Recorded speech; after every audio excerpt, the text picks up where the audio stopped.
Greetings and welcome. I'm Maggie Ostara. I'm a human design expert and a sovereignty mentor for awakening women in the Aquarian age. And today we're going to get to dive into the 6 lines of the human design profiles. The reason that I decided to do this series of videos, there'll be a whole series of videos about profiles, is that as we're moving into the Aquarian age, a big part of our assignment right now is to continue to look at ways that we have been conditioned away from what our true desires are, our true interests are, and even our true gifts and talents. And so human design can be a partner and an ally to help us get in touch with parts of us that we may have rejected or suppressed or ignored or just not really even ever get in touch with because it didn't fit into our family of origin or didn't fit into our schools or communities while we were growing up. So we're going to unpack a bit of that today as we dive into looking at the 6 lines of the profiles in the human design system. So if you're new to human design, this is a great way to get introduced to the lines of the profile. And if you're more familiar with this is probably going to be a view of the profiles that you haven't heard before. So I encourage you to stay tuned and dive in.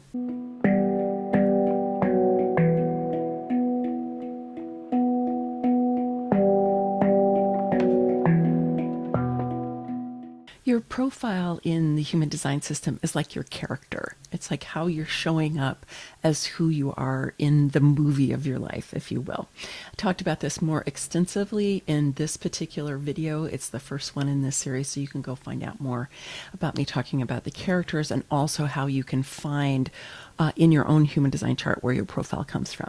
So in this video, we're going to go another step and look at the 6 different lines of the profile, and we're going to talk about really character development, if you will. If you think about movies that you love or books that you've read that you love, right, there's always character development that happens over the course of the story.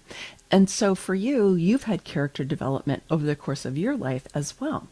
And the profiles help you to kind of zero into that place. It's one aspect of our self-concept or of our identity. And so it's helpful to kind of bring this up and then for you to be looking at, well, what's my relationship to what human design has to say about this?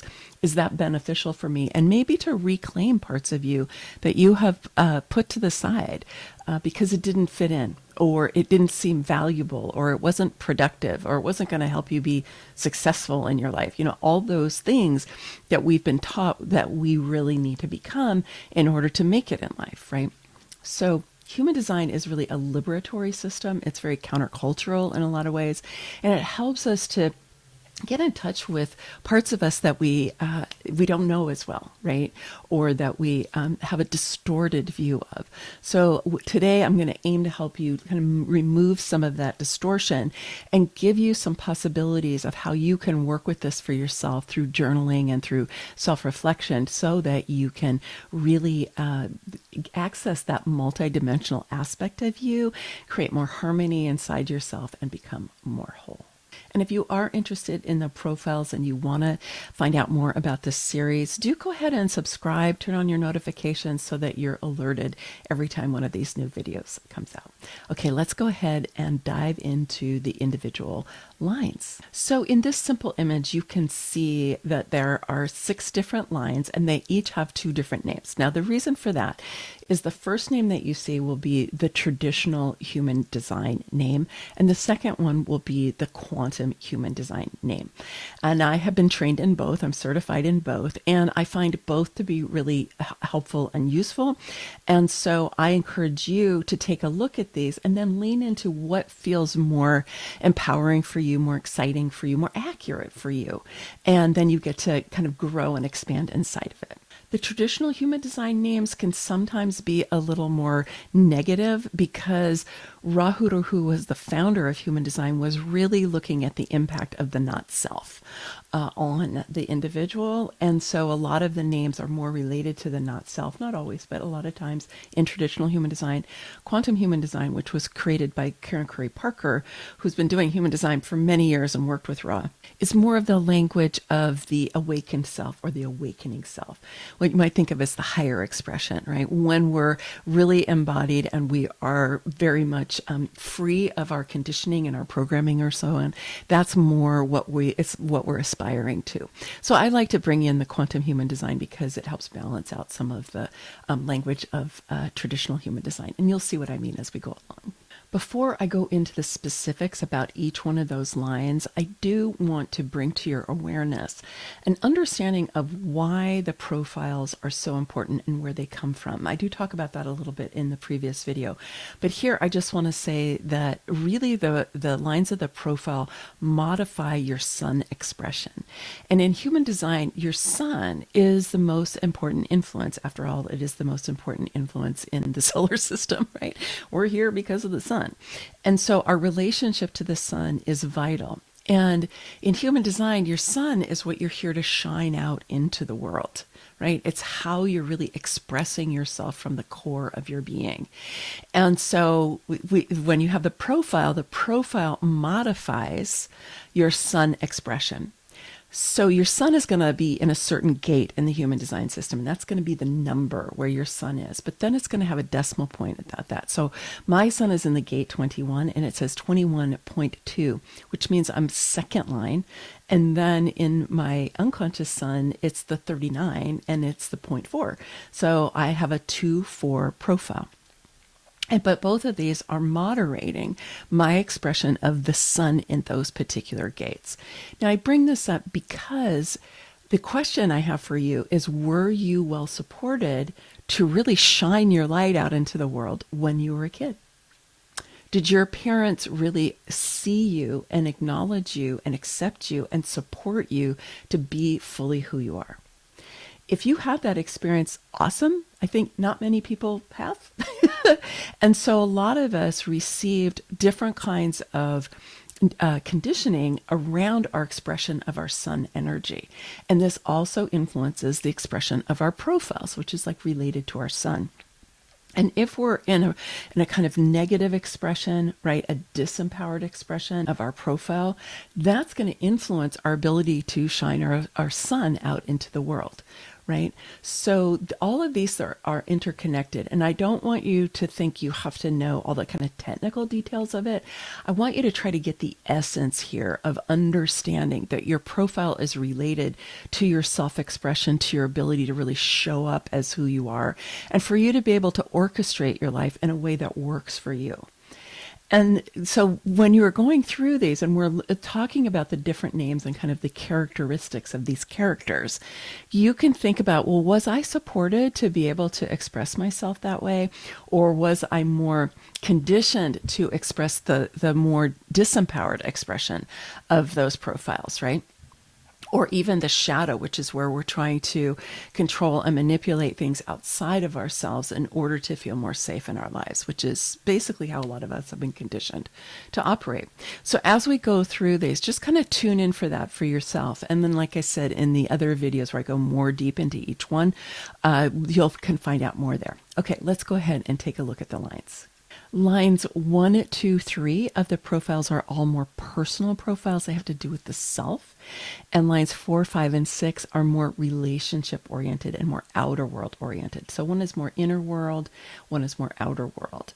And so the first line is known as the investigator or the resource. And first lines really love to investigate. They love to learn. They want to know everything there is to learn about whatever it is that they get interested in. And so they can get kind of tunnel vision, they can get hyper focused, they can really dive into something. And so they're a wonderful resource because they tend to know more than anybody else about whatever the thing is that they got interested in. So you can go to your first lines and say, hey, I want to know about this. And they'll probably have an answer for you, or they'll be able to tell you where you can go and find the answer, what rabbit hole you should jump down so that you could find out more about it. So sometimes they fall into a really disempowered state where they feel like they don't know enough.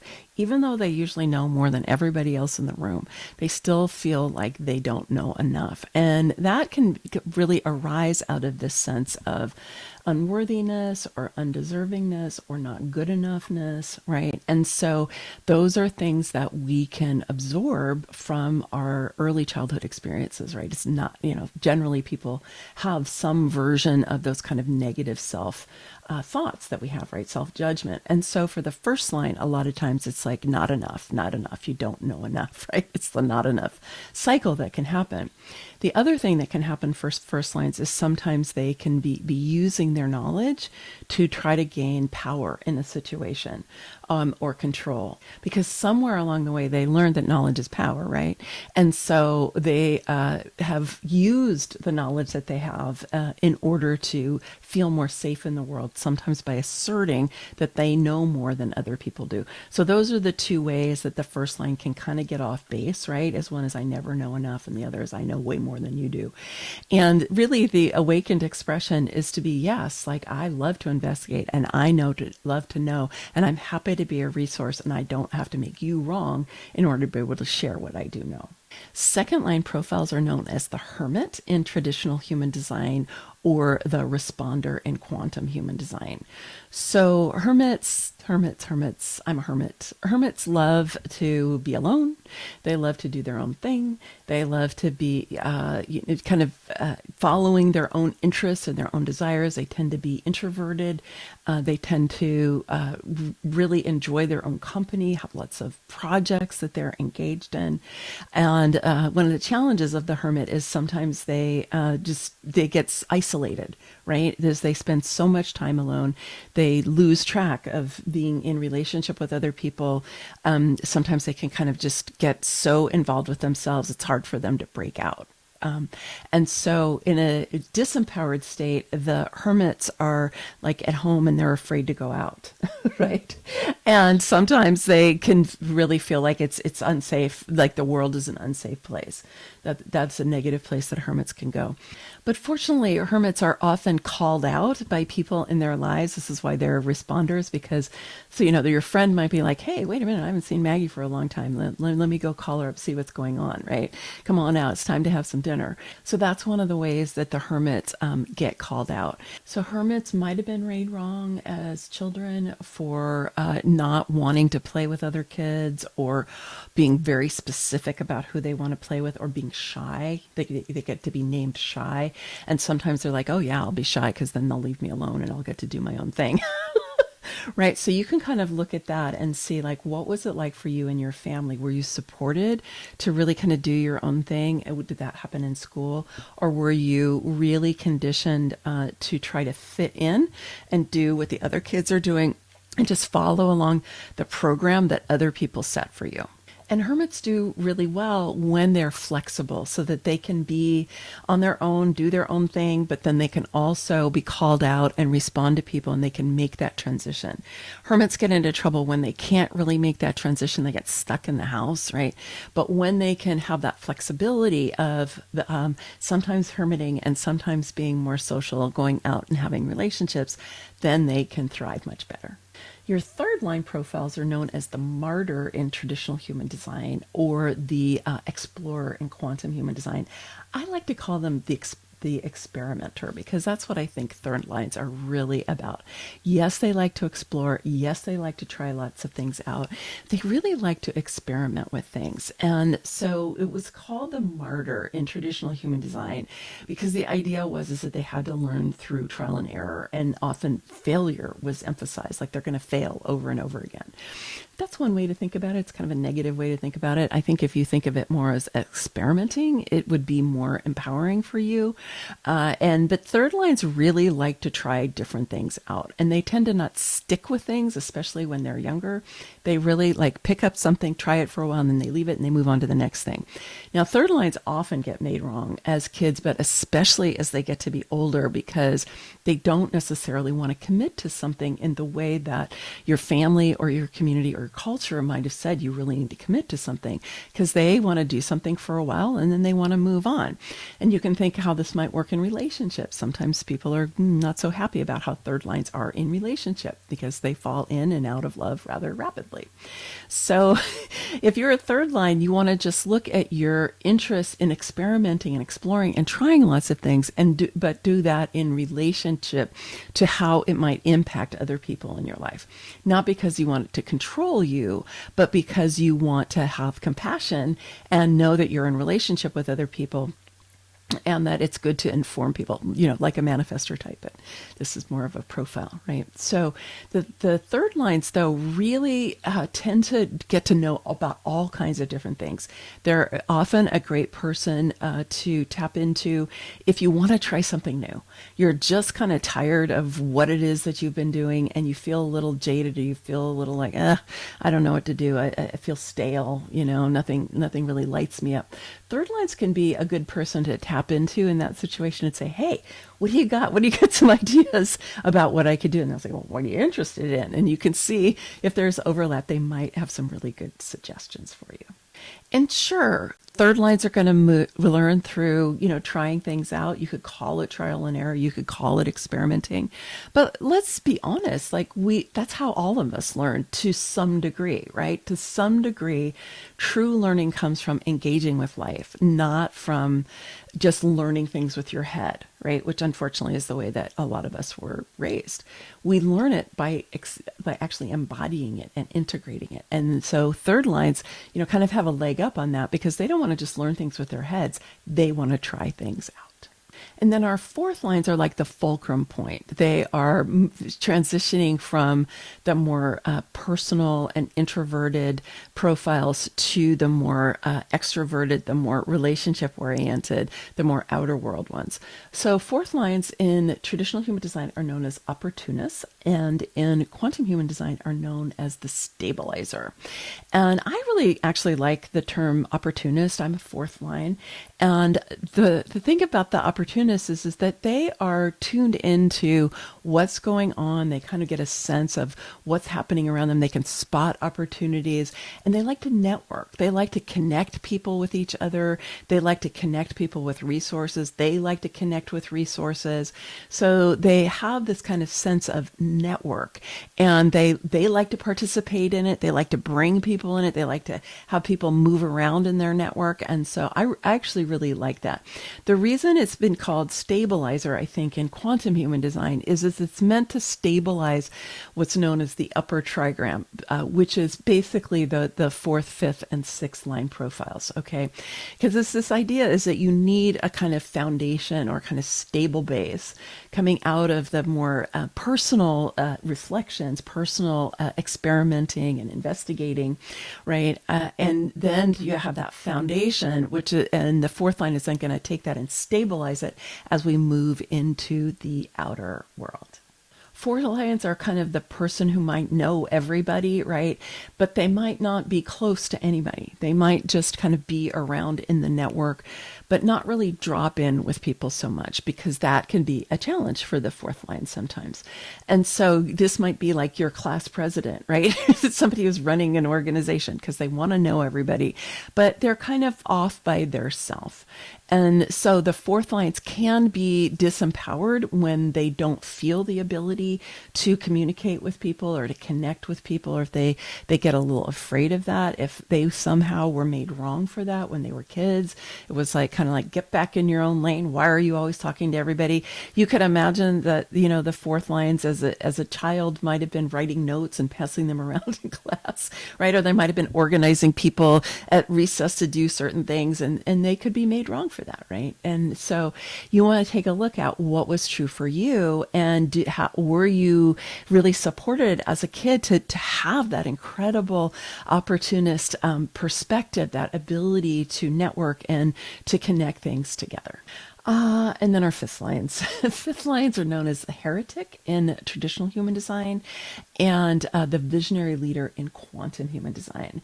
So fifth lines have a big assignment. Fifth lines are the kids that often were bullied actually, when they were young, because they get projected on. They can be ones that have like kind of this bigger vision of what's possible.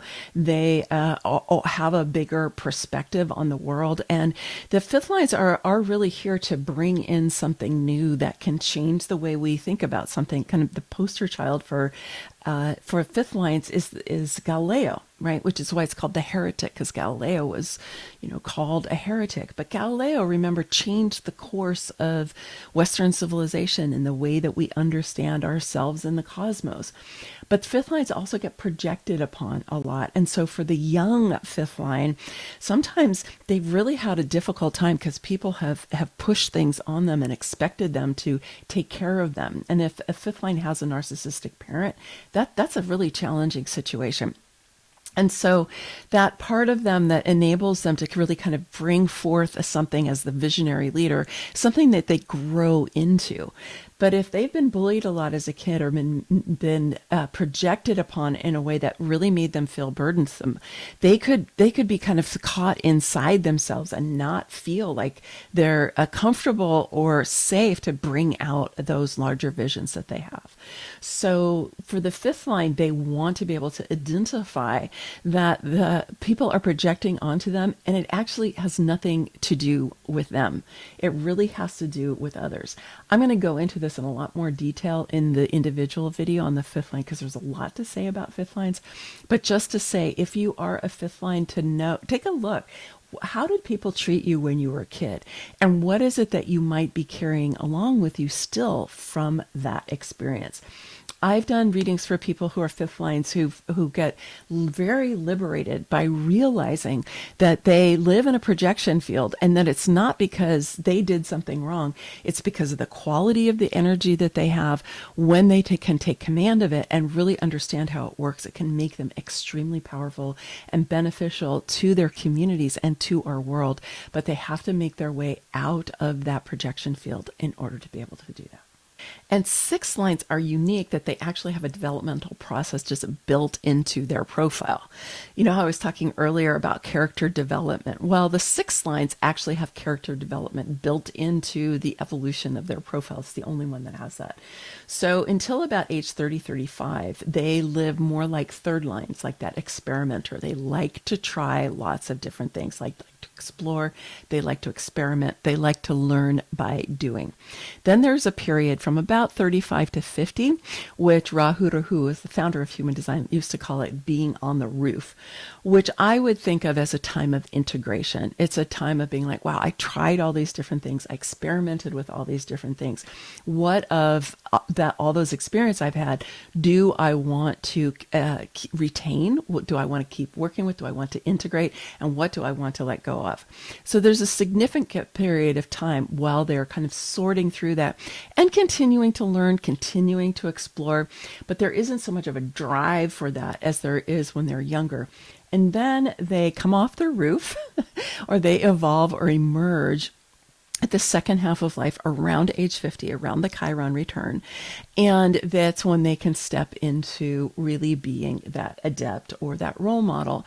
And it's not that they stand up on a soapbox and say, I am now a role model you should follow.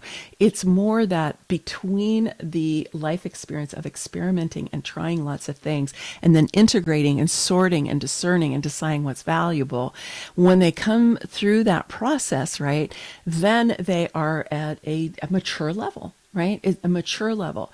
And so that maturity that they have, that sense of, yes, I am here. Yes, I've had these experiences. Yes, I know what they mean. Yes, this is what I want to carry forward. That can be like a beacon for a lot of people who maybe haven't been as aware of having a process like that as the six lines have.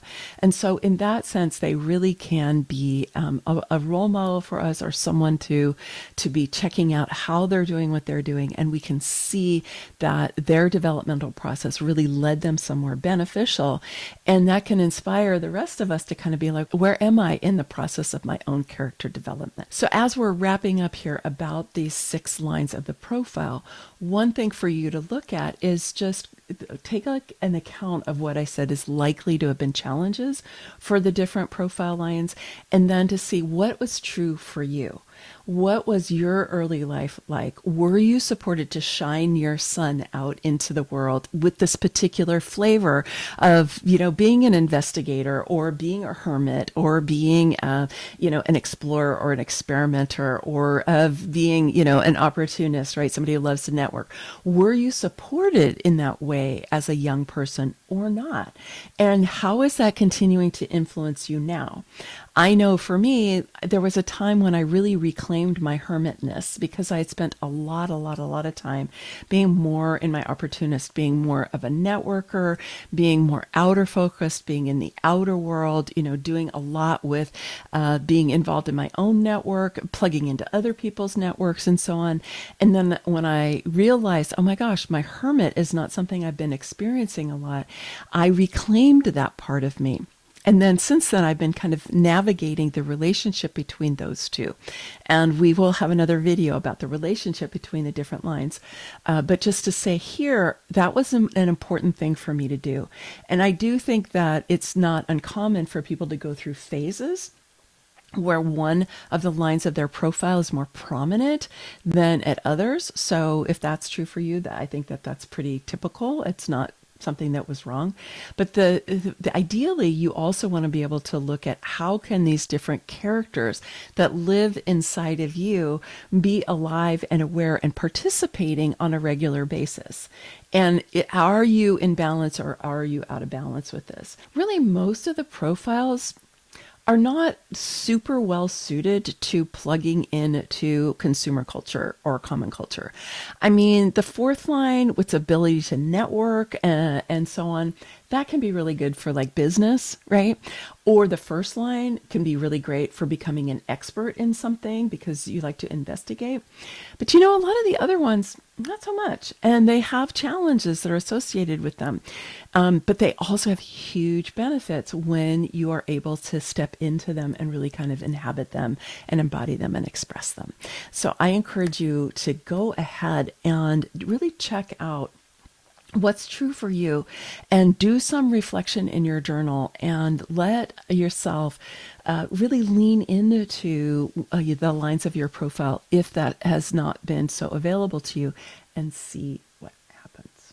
All right, that was our romp through the lines of the human design profiles, and it really will benefit you to get to know this part of you, because when you can embrace this, a lot of times it's almost like your life falls into place. It's like you go, oh, yeah, this is how I'm designed to engage with life.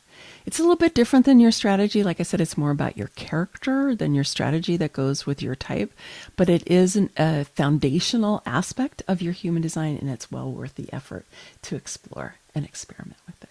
All right. Thanks for being here with me for today. I would love to hear how this lands for you down in the comments. And like I said, please do, subscribe, give it a like, leave a comment, put on your notifications to find out when the other videos come out. All right. Many blessings. Much love. Bye for now.